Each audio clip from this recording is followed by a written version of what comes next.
go on the side of your street. There's a dude that's there selling those little car magnets as well. That guy is probably the best business person ever and the hardest working, because he doesn't know what he's gonna get. Everybody's got a car, but it doesn't mean they're gonna buy that.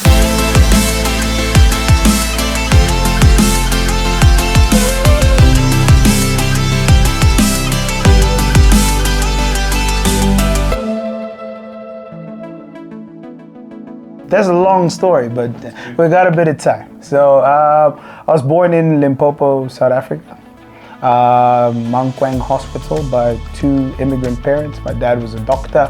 They had an invitation for doctors to come to South Africa, so it was either France or South Africa. He was like, hey, I want to stay in Africa. So born here, moved from Limpopo to Johannesburg, then to Klerksdorp, then back to Pretoria.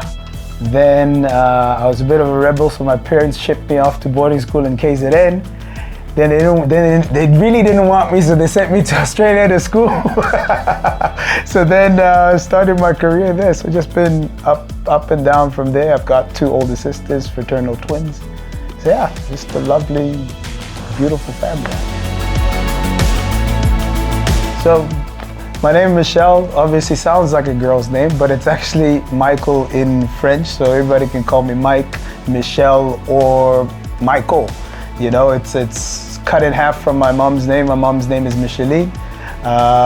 My dad named my two sisters, so she said, this is my boy. So I want to name him what I want to, and it actually means who is like God. So, and he was the Archangel Michael. So she thought I was gonna be a warrior. I don't like none of fights and nothing like that. I don't even like an argument, but I'll take the holiness with it. I'll take the holiness with it. All right, so to correct you, I didn't actually start Funding Connection. I joined a partner in Funding Connection as well. So I've got a long career in Australia in terms of finance. I used to run a small private equity family house, a business in which we used to raise capital. They pushed me out of university, funny enough, so I am a dropout in that sense, but plan A is still working, so there's no plan B. And then when I got back into the country in 2016, was sort of finding my feet, dabbled in the construction space, a few businesses here and there, and then I was put on a board, and that's when I met my now business partner, Dagmar. So she studied Funding Connection about 10 years ago. She's also immigrated from Germany. And I just said, hey, what are you doing in the capital raising space? Because Funding Connection predominantly, we're a full turnkey corporate advisory firm. So we do your business plans, feasibility studies, financial forecasting, your funding application as well. So that's all they used to do. I was like, why not raise the capital for the clients? Because you take them through that. She said, I just don't have the knowledge or the know-how to do that. And I was like, well, you're interested in having a partner? She said, yeah. I was like, well, I'm pretty much friends with everybody. We can go door knocking to raise capital. So we started the partnership close to a year and a half ago. It's been going phenomenal in that sense, is that we balance each other quite well. So she's more systems operations, make sure we got a well-oiled machine. I just talk, read, and think for a living and strategize. That's pretty much what I do on a day-to-day. So it's a really, really good relationship there. Yeah, a day in the life is just pretty much talking and working with, I would say, not even I wouldn't say an applicant or the entrepreneur that is pursuing that journey, because it's not the easiest journey going around asking somebody for money, you know, on that basis. So we try to make that job a lot easier. Obviously, we've established relationships with various sort of finance houses as well, whether it's government, developmental, private equity, or even the banks now we've got pretty good relationship with. So we obviously, a day in life in terms of our side, I take more of the bigger projects as well, the 30 million plus as well, but our office can do pretty much everything on that basis. But anything higher than that, we kind of take a tailor-made approach in which we fit the financier and the entrepreneur together. So we've got various financiers with different mandates. So we fit the applicant or the entrepreneur to that. So it's kind of like a match fixing approach in that we present the best business case going forward. You know, we've got an 80% success rate, and in finance, it's pretty good. You know, you can't be perfect. So we try and match that by the business case. So a day in the life for me is just talking all the time. we're solving fires in terms of applications, or just making sure the financiers are always well looked after in terms of how we present to them as well. We understand them, so we're constantly looking for updates, checking the market, what is new in terms of government schemes in which small enterprises can fit into, even the bigger firms as well, and what we can do there. So we're just constantly educating. I'm always doing research, always talking as well. So like I said. So you work with a lot of startups and entrepreneurs just starting? Through the line. We work with the startups to a business that's already turning over 100 million, that sometimes you even see they can't even do something as simple as just a business plan. So that's where we come in, and we offer our services as well as that. And also sometimes what we've found is that you back the jockey, right? So most business owners want to be the operators in the business. They're not really worried about the finances, putting down a page. That's where we come in. We help them get to know their businesses a lot better there as well. So we take them through the journey, and that's why we try both success. And the financiers like us in that sense because we've taken through pre, post, and disbursement of cash as well. So they know that they can trust us with that journey. Well, our main office is actually in Hillcrest, KZN. That's where Dagmar, my business partner, sits, as well as the team over there. And so we've just had a lot of interest in Gauteng, and we just needed a footprint here. And I'm obviously I've relocated so many times. I'm tired, bro. So I'm tired. I gotta make new friends and all of that stuff. So I'm cool with Pretoria. And obviously most of the financiers are based here in Gauteng. So we just made the decision to have a base here. You know, we've got a consultant in Cape Town as well as one in Benoni, and we're trying to place each other, somebody somewhere.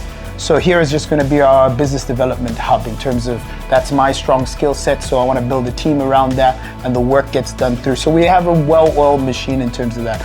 And Colab was obviously attracted us on the basis that, well, everybody's here. You know, you've got finance, you got property, you got developers. I met some YouTubers for the first time one day. You got gamers.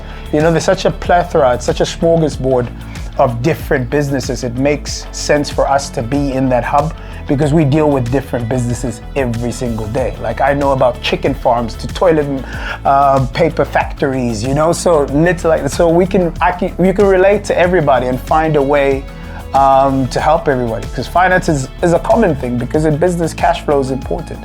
So if somebody can find a leg up in that or meet somebody that can make that process easier, it helps. So that's why we're here. It's a community here.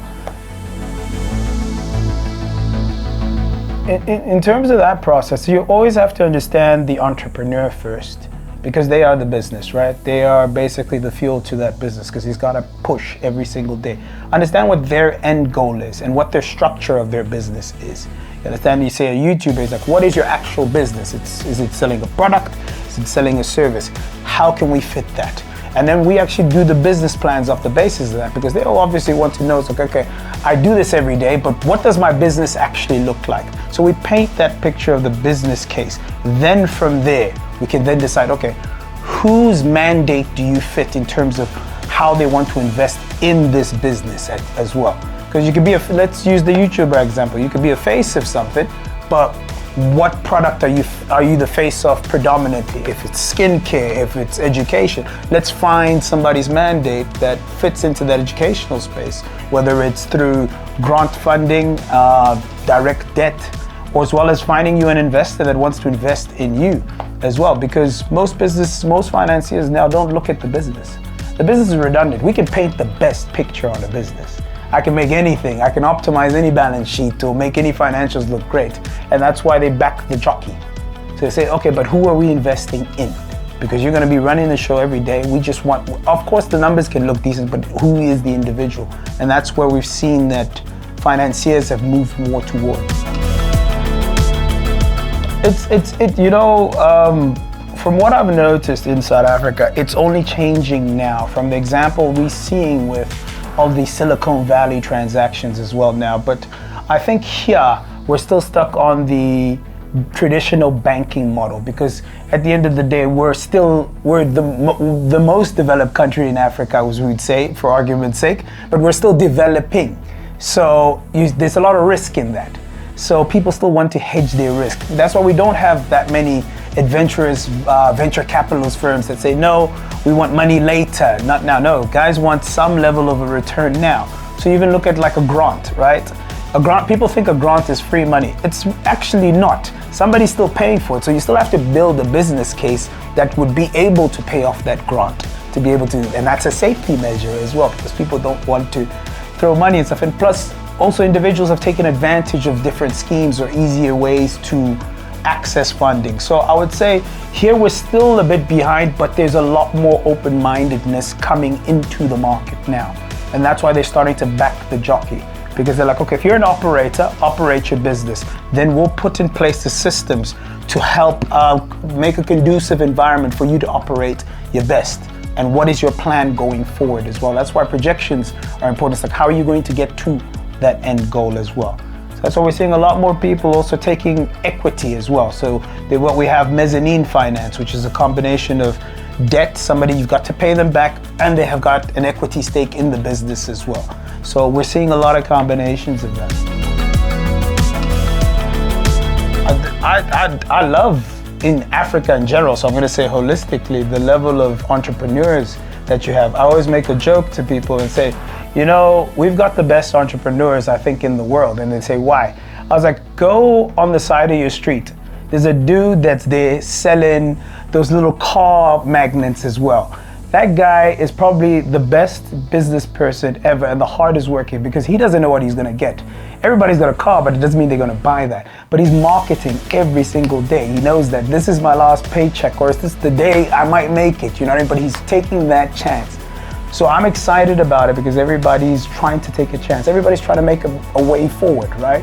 Some person might be working a job, but they've got a side business selling Avon or Herbalife or something. Somebody's trying to get better in their situation. So I think, and that goes across all races as well. Everybody's trying, because hey, the world is tough, and finance and money management and cash flow is even tougher to balance. So everybody, and we've got a growing population, so we're gonna still have more people than everybody. So there's still a chance for you to get somebody to buy into something. So.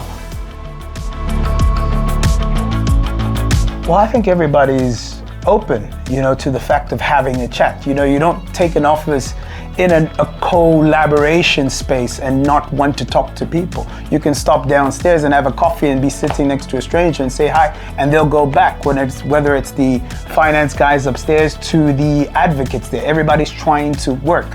You know, like you'd like to answer your other question in the sense that everybody's trying to find the leg up or help, right? Because a service is still a part of your business as well. You can charge an invoice for that at the end of the day, you know? So I think everybody's still very, very, very open to that. It's not closed-minded. And I think with the tenant mix that they've sort of picked and put together, I think it works out quite well. You know, you don't see everybody all the time, but you'll bump into them at some stage as well.